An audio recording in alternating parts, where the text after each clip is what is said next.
Ciao a tutti, voglio fare un rapido video per parlare del personaggio più deludente di Yu-Gi-Oh! Secondo TGG Anime. That Syrus Truesdale is the most disappointing character in the Yu-Gi-Oh! franchise. 退学ほぼ決定だっていうのに。なんか言ったか？なんでもない。 Syrus invece è uno dei miei personaggi preferiti, perché è uno dei pochi personaggi della serie che cresce come duellante durante l'intera serie e passa da slifer red fino a obelisk blu, crescendo di volta in volta. Looking at the entire series as a whole, there are actually a few characters that this video could be about, and maybe future videos will come. However, if I had to pick the most disappointing, it's gotta be Syrus. Aspetta che metto i sottotitoli in italiano. Syrus is the lovable, insecure sidekick to the main character, Jaden, in the Yu-Gi-Oh! GX series. This makes him not only in the main character's shadow, but he's also in the shadow of his much cooler, more successful older brother, Zane Truesdale. On paper, Syrus has all the makings to be the perfect underdog story. He's in Slifer Red, the lowest of the low dorm. He undervalues himself and doesn't believe in himself. He is looked down upon by his older, more successful brother. And as well, he has a clear goal. He wants to get better so that not only Zane can see him as a true duelist, but he himself sees himself as a true duelist. And I'll be honest, this is a great contrast to Jaden. Jaden is a person who is determined and always throws everything he has at a situation. Syrus, on the other hand, goes in with fear and doubt whether he can succeed. This contrast actually creates a perfect dynamic for a main character and best friend sidekick kind of journey they can go on. Jaden starts all the way up here. He's essentially perfect when he starts the series. However, he gets knocked down by quite a few pegs, only to have to build himself back up in the final season. Syrus is already all the way down here, but over the course of the series, he goes up and up and up. So it's kind of perfect, really. And if we're talking about Syrus, we can't not talk about his deck, the Vehicroids. Overall, they're pretty childish, a nothing special kind of deck, which cuts me deep to say because I actually generally do like the Vehicroids. They're a terrible, awful deck in the real world.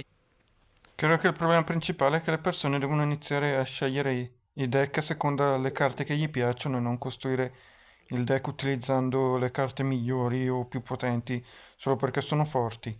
Per esempio, come esempio, io ho costruito un deck dei protagonisti utilizzando le carte che amo fin dall'inizio, con un tema e seguendo quel tema per creare il mio mazzo personale, invece di creare un mazzo con carte potenti che non mi rappresentano. Mentre Syrus, secondo me, usa un deck che lo rappresenta. Need so much support to be better. How do I know? I played them for a whole month and they were awful. This is what it looks like when you take roids into diamond ranks. We could do something for that. Tribute, mix a roid. No, we can't do anything. Mi piace lo stile, i disegni. But despite that, as goofy as they are, I still like them. So with these building blocks, his journey should have been a classic hero's tale. And technically, it is. As by the end of the series, he does achieve all of these goals. He gains confidence in himself and his abilities. He reaches obelisk blue, the highest form, becomes a pro duelist after the series ends, earns the respect of his brother, and gets a new, more mature deck, the Cyber Dark Roid deck. However, in my opinion, all of these achievements are unearned, or at the very least, heavily underdeveloped. And here's why. But before we do, this is your reminder, don't forget... Secondo me sono invece la crescita c'è durante la serie, l'unico problema è che è off screen e quindi non riusciamo a vedere la crescita durante l'intero arco del cartone. Purtroppo. Subscribe, we're getting closer to 500,000 subscribers every day, and with your subscription, you're... Perché non bisogna dimenticare che la serie è ambientata in una scuola e quindi loro durante le lezioni imparano a migliorare i propri deck e le loro strategie. Helping out a ton. Syrus's first big development moment occurs in episode 11. He contributes towards the defeat of the Paradox brothers with Jaden, despite having nightmares that he will be the one to cause their downfall. Through the course of the duel, it's revealed that Jaden snuck Power Bond into his deck. Syrus overcomes his self-doubt and then uses it E questo to è già win un the momento duel. di crescita. This is a big deal, as Power Bond is a card that, well, Syrus has a lot of trouble past with. You see, it's a card that he and his older brother both wield. Il tramo Except when infantile. Syrus used it as a kid, he misplayed with it so badly that Zane had to go over to the guy who was playing, pay him off with Yu-Gi-Oh cards and be like, this duel never happened. Talk about this to absolutely no one. And then after this, Syrus basically regresses. He loses any confidence he has and says, I'm never going to use that card again because, you know, I messed up so badly. So him Non ho mai capito perché è un problema che perdono i duelli. Perché anche se lo perdono, che problema c'è? finally using these cards is a fantastic start. It's the beginning of his upward trajectory. A promise, if you will, of great character growth. But then we get 150 episodes of pretty much nothing. Cut to suddenly Syrus is a better duelist than his brother, and I have to ask, when the hell did that happen? Now you're Beh, ovviamente non è il protagonista, quindi l'intera serie non si basa su di lui. E quindi... gonna say to me, TGS, he went from a slifer red and he managed to grow into a raw yellow and then he got into obelisk blue. He literally progressed over the course of the series. Like, okay. Non ha pubblicità.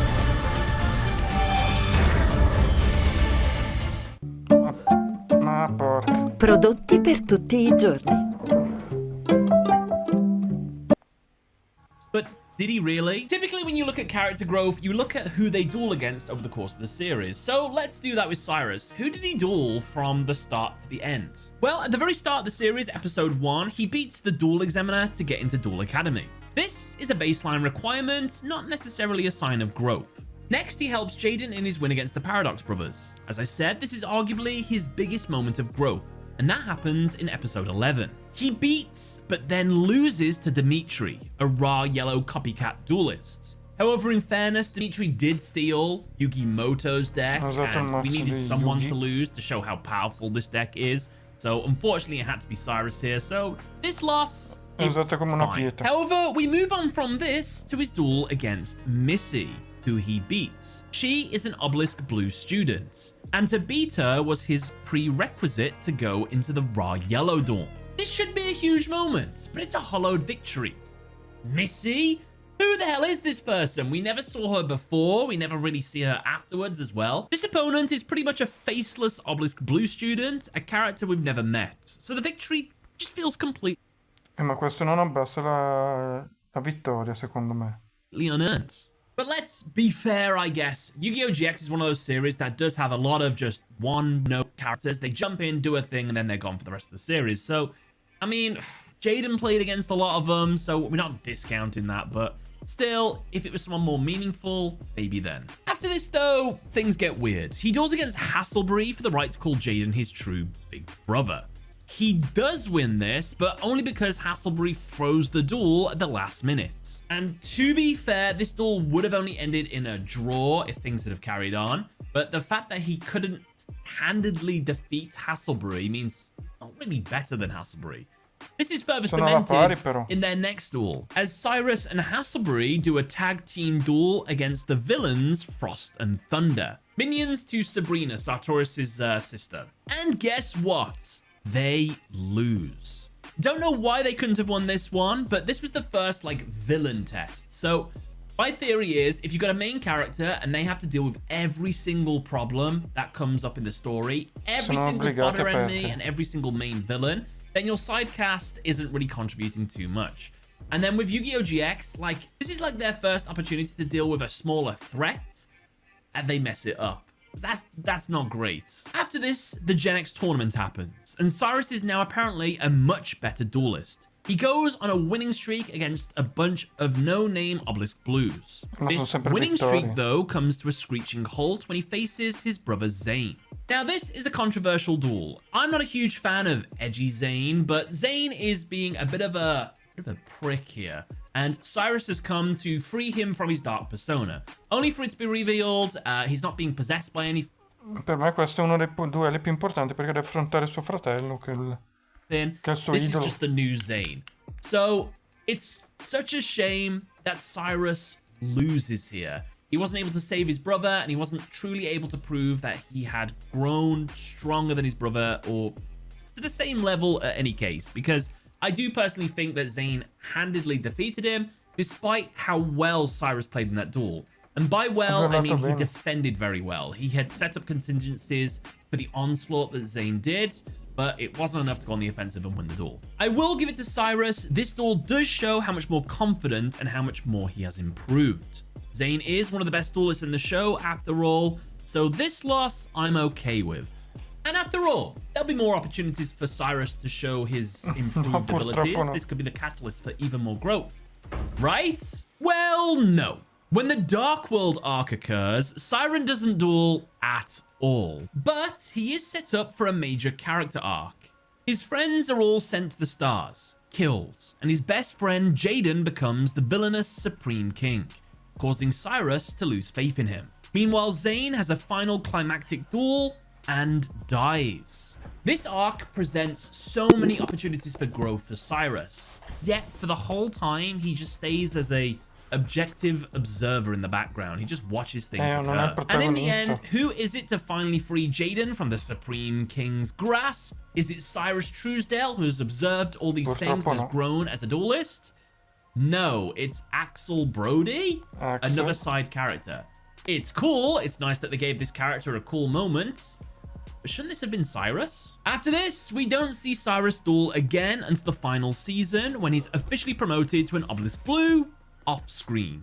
Zane, back in the living world, has a heart attack and so can't duel with his Cyber Dark deck anymore. Cyrus inherits it. He combines it with his Vehicroid deck to make his own unique deck and defeats Makoto. It is heavily implied at this Avrei preferito che unisse solo Cyber Drago per rappresentare suo fratello e non Cyber Drago, però vabbè. point, Syrus is now a better duelist than Zane. 今度は俺がお前に追いつく番だ。 After this, as the series wraps up, he beats a group of no-name Obelisk Blue students again as part of him graduating Duel Academy. However, he then loses to Truman, which is like the mini-boss before the final boss of the final series. The big boss is the Darkness. And to be fair, everybody lost to the Darkness. If anybody had a bit of darkness in their heart, they dueled him and they lost. But Syrus, now with his brand new Cyber Dark Roid deck, having surpassed Zane Truesdale, one of the greatest duelists in the series, you're telling me he still loses to Truman? Could have given him this win at least, you know? Secondo me sì, potevano dargliela And come after vittoria. this, the series ends. Syrus and Zane create their own pro league together, and I think they also become a tag team pro duo, I think. I feel like I read that somewhere, but that's how the story ends for Syrus. My issue with this is that from episode 11, Syrus begins his growth, to episode 164, the pinnacle of his growth, he's beat Zane, achieved all of his goals. There's a lot missing here. He never really defeats anyone meaningful. He has gained confidence, I'll give him that. However, we never actually see that confidence develop through compelling challenges. Which brings me on to another issue I have, which is his deck. I think Syrus should have matured out of his Vehicroid deck. Or at the very least, I think his Vehicroid deck should have matured with him. Fun fact, Syrus doesn't summon or activate any Roid cards in his big duel with Makoto. He only uses generic cards, Cyber Dragon or Cyber Dark cards. Saying that, he does passively use 2 Roid cards, Kite Roid, which got dumped into the graveyard, to use to reduce attack down to 0, and Dragonroid, which was used as an equip for Cyber Dark Dragon. That's it. That should show you how not great the Roids are. And it even makes me think that the reason he wasn't involved in dueling against Supreme King Jaden was that the writers were like, Vehicroids are not very cool, are they? And they're also not that good. How are they supposed to be evil heroes or at least draw against them? Like, I don't know. Let's just have Axel do it with his volcanics. I'm like, alright then. Now, I like Roids in theory. They're goofy, they're Vehicroid robot things with like googly eyes, but I don't know, there's something charming about them. And if you think about it, Cyrus's Vehicroid deck is simply just an inferior version of Zane's Cyber Dragon deck. Zane's Ace, Cyber End Dragon, and Cyrus's Super Vehicroid Jumbo Drill are the same monster. Both require 3 monsters for summon and Avrebbero dovuto dargli Super Vehiculoids Base, che è molto deal piercing potente. battle damage, O except Barbaroid. Cyber End Dragon has better stats and is much easier to get out. Syrus should have evolved past the Vehicroids. Jaden, Chaz, and Zane all upgraded or changed their decks to reflect their growth, so why didn't Syrus? If not a completely new deck, upgrade his Vehicroids he has now. This is Super Vehicroid Jumbo Drill. It's a little bit goofy, a little bit wacky, but it's okay to be fair. But this card right here is the manga exclusive, Barbaroid, the ultimate battle machine. Syrus uses this in the manga. It's an amazing card. 4,000 attack, 4,000 defense, can attack Sarebbe twice. stato il Any monster Cyber End attack Drago suo. can't use its effects. Burns for 1,000 damage if it destroys a monster. Can't attack directly, but still, look how cool this looks. It looks really epic. Why couldn't he have had more cards like this as the series went on? Which brings me to my next point. Syrus inheriting the Cyber Dark cards. I don't hate that Syrus inherits the Cyber Dark cards. I just think it wasn't foreshadowed anywhere near enough as it should have been. It feels unearned because I wish I would have seen something like Syrus maybe Ma rappresenta il legame tra lui e il fratello, secondo me, quindi spotting a non strategy è una Zane brutta idea. missed with his Cyber Dragons or Cyber Darks. Or even better, it would have been cool to see Syrus take over a duel for his brother when Zane's heart condition flared up. For example, Zane versus Yubel. This is my favorite duel in the entire Yu-Gi-Oh! GX Anche il mio series. preferito. It's so cool. It's animated so well. There's some absolutely Zane amazing contro moments. Yubel è molto Zane bello. doesn't actually use his Cyber Dark cards in that duel. He mainly relies on his Cyber cards. And the moment where Yubel is bricking her pants, when Zane gets out the 16k attack, Cyber End Dragon, but then he dies. It's such a beautiful moment. I wouldn't change anything. But if we're going to rewrite the story just a little tiny bit for Syrus character development, what if Zane doesn't lose the duel after getting that 16,000 attack point Cyber End Dragon? It still disappears. It goes off the field, but Zane still has a little bit of life points left. He doesn't take enough damage to kill him from the power bond attack, but it's enough to make him have the heart attack and collapse. Syrus runs in, I'll do this for you, brother, takes his duel disc and carries on the duel. Zane stays just enough alive to see his brother duel in his place, and that's like Sarebbe the stato big meglio, ma you've non surpassed si me può now fare. moment, or at least I think you can wield my deck better than I ever could, and that could be believable. And I think it's important that Syrus is the one to move into the Cyber Dark cards, because Cyber Dark cards didn't appear at all in that duel. Now with Syrus at the helm, somehow replenishes his hand and then starts dueling with the Cyber Dark cards, and we get a completely epic duel. The problem with it C'è da considerare che Cyber Duck era considerato un deck cattivo da utilizzare, mentre Syrus lo usa mantenendo la propria identità. of course, is you can't really defeat Yubel here. I mean, if you're going to defeat Yubel Jesse, Syrus is a good one to do it with, because he could be the one to free Jesse, the old Sì. best friend, saving the new best friend of Jaden, and then Jaden just has Quello to forse defeat sarebbe stato meglio per la sua Yubel, crescita. the real Yubel. Like, that could have been a nice little side character moment to give them as well. I mean, you could just end the duel in a draw, but the next duel ends in a draw as well, so it's like, not too sure about that one. But that's my theory of how you get a bit of foreshadowing of Syrus absorbing the Cyber Dark cards into his deck. And I just want to mention this. If you're going to give Syrus Cyber Dark cards, don't mix them in the Vehicroids. These two things do not go together. Don't do it to me. The best thing Purtroppo è vero, però potevano fare qualche carta che permettesse ai due archetipi di unirsi, secondo me. I think they could have done is Zane keeps his original Cyber Dragons, gives Syrus the Cyber Dark Dragons, and Vehicroids just get left at the wayside. Maybe he passes that on to a small child or something. I don't know. Just don't use Vehicroids. They're so bad. Vehicroid, secondo In me, the è più end, what I'm importante. trying to say is Syrus had the potential to be a great character development moment, but it all Per me happened l'ho either avuto. off screen, or it wasn't developed enough, or I just didn't see enough of it. I think my two big things is he should have been the one to free Jaden from his Supreme King persona, Su get questo the draw concordo, against him instead of sono Axel. d'accordo. Could have been a nice moment. Maybe taking over a duel for Zane and proving that he was the one worthy to wield the Cyber Dark card, or just upgrade his Vehicroids over the course of the series to be a bit more mature. And if his deck's getting more mature, we could mature Syrus as well as a character as he gains more.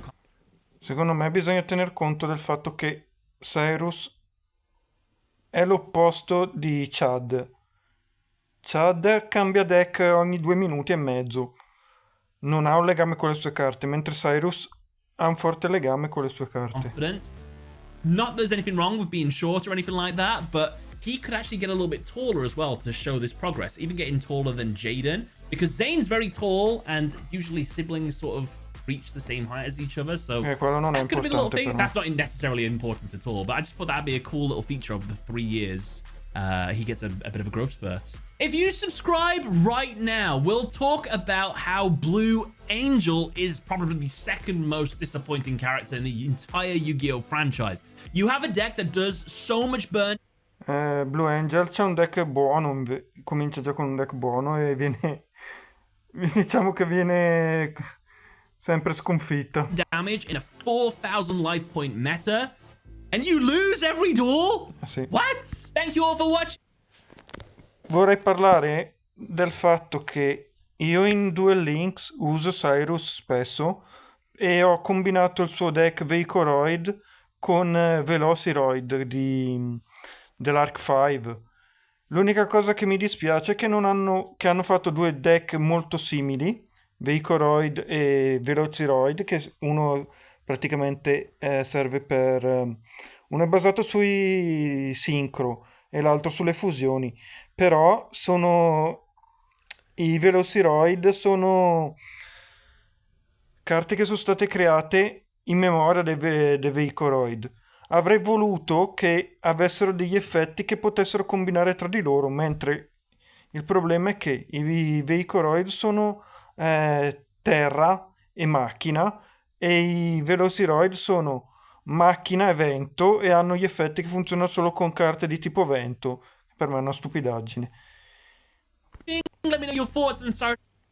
Un'altra cosa è che secondo me le persone che giocano a Yu-Gi-Oh! Dovrebbero iniziare a creare deck basati sulle proprie personalità e sulle carte che amano e non solo pensare a vincere, perché l'importante non è vincere, è la cosa che si impara proprio alla fine del GX, è che la vittoria non è la cosa più importante, ma la cosa più importante è divertirsi con le carte che si hanno e con il proprio mazzo che si è creato da zero praticamente.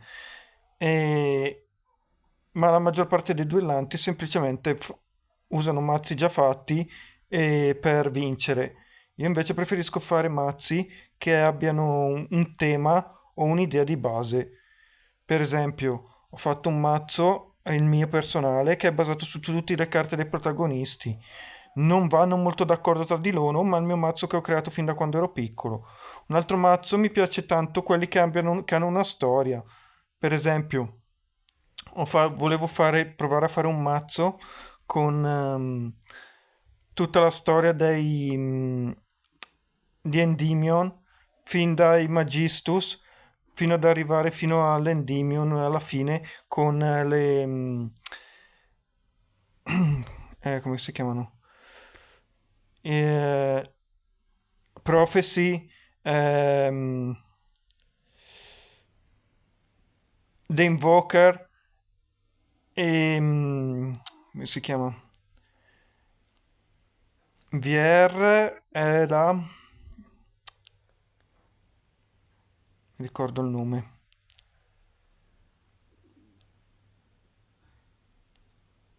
Witchcrafter. Fare un deck che racconti tutta la storia tenendo le carte principali di ogni mazzo e fare un deck da 60 carte con quello. Quello secondo me è la cosa importante. Ok, ciao a tutti.